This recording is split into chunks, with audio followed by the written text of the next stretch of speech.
Hey, what's up, guys? I wanted to do a quick review of a company, well, a knife for a company that I really thoroughly enjoyed. No, I'm not gonna do these videos regularly like I used to. This is just, I don't know. I was kind of bored today, and I figured I'd give them a shout out. Generally speaking, my video reviews is always about the good, bad, and ugly. Um, Spoiler alert: there's really nothing bad about this knife, right?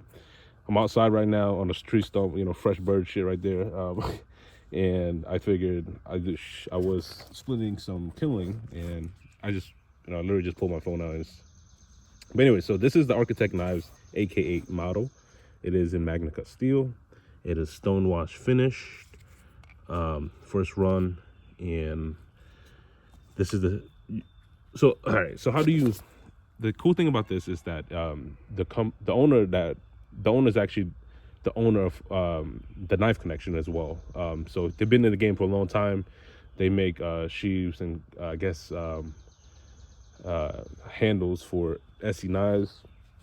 They branch out, made their own stuff. But this particular model, the Magna Cut steel, is actually made by White River Knives, and I do believe that like the 1095 is made by Tops.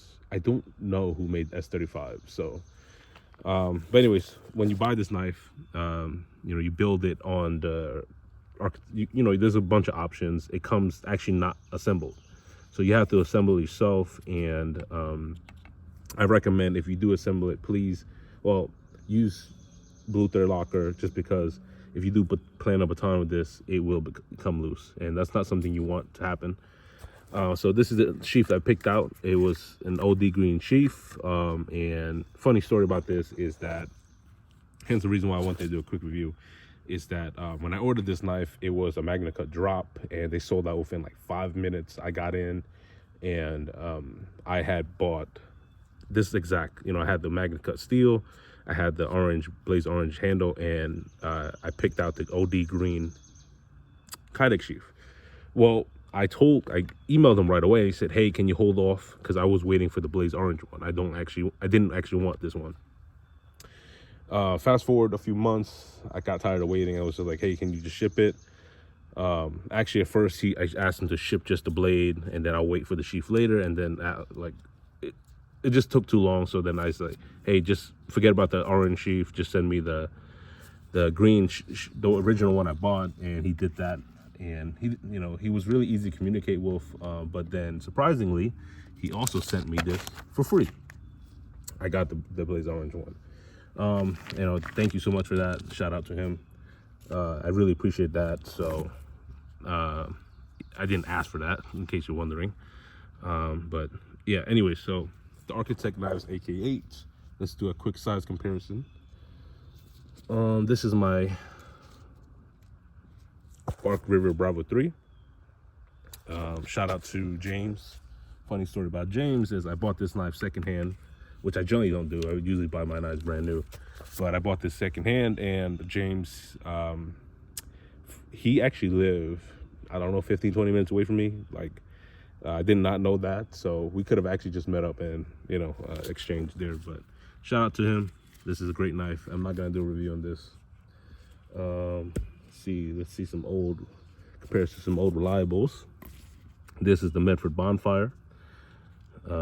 This was my bushcraft knife for a long time. One of my main bushcraft knife for a long time. And you see how the AKA is bigger, but not by much, right? And the Medford is a little thicker. Quick spoiler, I think, actually, I'll talk about that in a second. Let's do another size comparison with a knife I had probably the longest, the SE6. So AK8 versus SE6. All right, so you guys can see that I use my fixed blades. So anyways, back to the AK8. Like I said, it's in Magna Cut steel. I do not know what the thickness is, but here's the jimping. It feels good in hand. It has a finger choil that's big enough. It has a beautiful drop point, that kind of somewhat spear point looking. I prefer this kind of blade shape. It's very beautiful to me. It has a pommel that can be, I don't know what really use that for, reverse grip or By the way, the reason why I wear these gloves is because my hands fucking just gross, right? Like I use them all the time. So, but anyways, I love this. I love this. I love this blade, and I use it a lot. And I'm gonna put them. Maybe I can because this bird shit over here. The Bark River Bravo 3. Put the AK8 and a Medford. Let's just kind of talk about these together. Yeah. All right. So for a long time, you guys know that I've always had those two in the bottom, the SC6 and Medford Bonfire, right? I used them almost exclusively. My other knives didn't really get used besides these two. And the Medford Bonfire was kind of like my main, I guess, firewood baton. And the SC6, I used it a lot to do like curls, feather sticking, and I use it to make kindling. Well, you know, my style has changed throughout the years, and I figured out that I do not like coated blades, right? I do understand why they like the SC6 need it, but the Medford Bonfire, it really don't need that PVD coating, although it does hold up really well. And the reason why I don't like coated blades is just because the aesthetic behind it. Also, it looks, to me, it looks tactical, but also on top of that, if I ever have to use my knives, which I have used I have used them to do food prep. I don't want my food to touch the coating, right? Like, it's just me, you know. I maybe it's not a problem, but it's just me.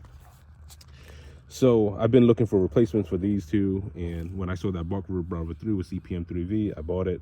And but honestly, the Bark River Bravo 3 is a big ass knife, right? Like, it's heavy, it's a great chopper, it does a lot of things well, but it's not something I'd like to like carry every day. It's not something I travel with. And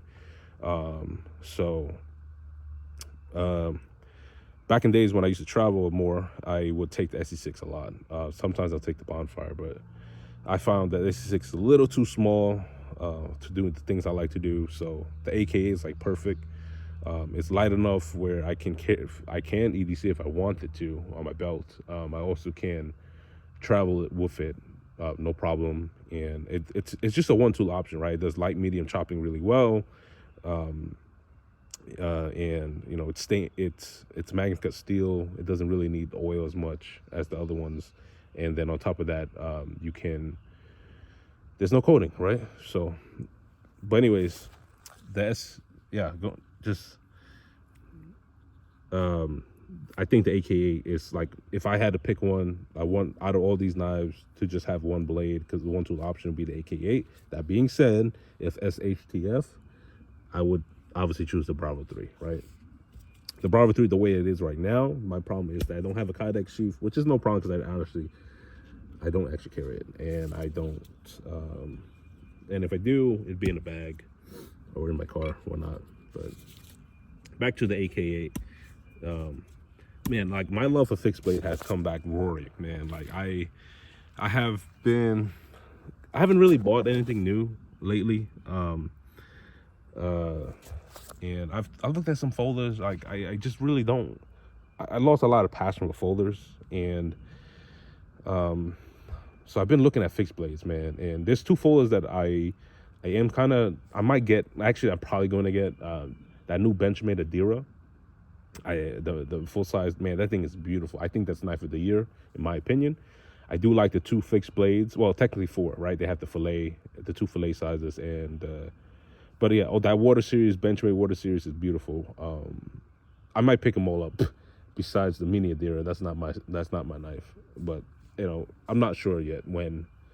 I'm also really contemplating the new 710. I really like the Benchmade 710. That's something I might pick up. But besides those folders, I'm not interested in anything else, man. Like custom knives, no. Like any other, like I might pick up some other fixed blades, smaller fixed blades. I'm not gonna tell you guys what it is right now, just because I plan on doing like a 2024 collection video again, and hopefully that's my last one. It's just, I lost a lot of passion for the hobby, right? Like, it's I'm at the tail end of it, and I figured, you know, I am still feel like I'm missing some smaller fixed blades. And like I said, the Water series, I don't really need it. I just kind of, I thought it was really cool.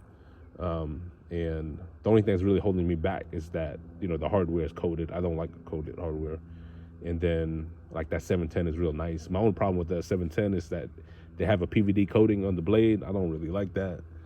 So yeah, I don't really know, man. Like I think after all that, you know, let's say I pick up the some of the Water series, I get the 710, and then I pick up some more smaller fixed blades. I think I'm done. I really do believe that. I say that with confidence now, just because like there's nothing that comes out that really excites me.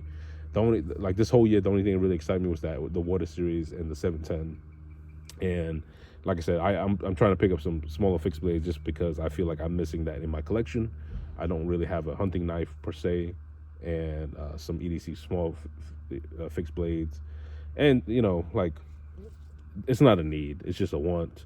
Just be completely honest with you guys. Like a lot of people, you know, they will just try to buy buy these stupid expensive stuff, and then try to convince themselves or other people why they need it. You know, like I have some friends that are in the military or they work construction and they think knives are stupid. A lot of them just carry a multi-tool. So if you like work construction, right, and don't lie to yourself and try to say that you need all these super crazy expensive knives. You don't, man. You carry a fucking Leatherman. You'll be cool with that.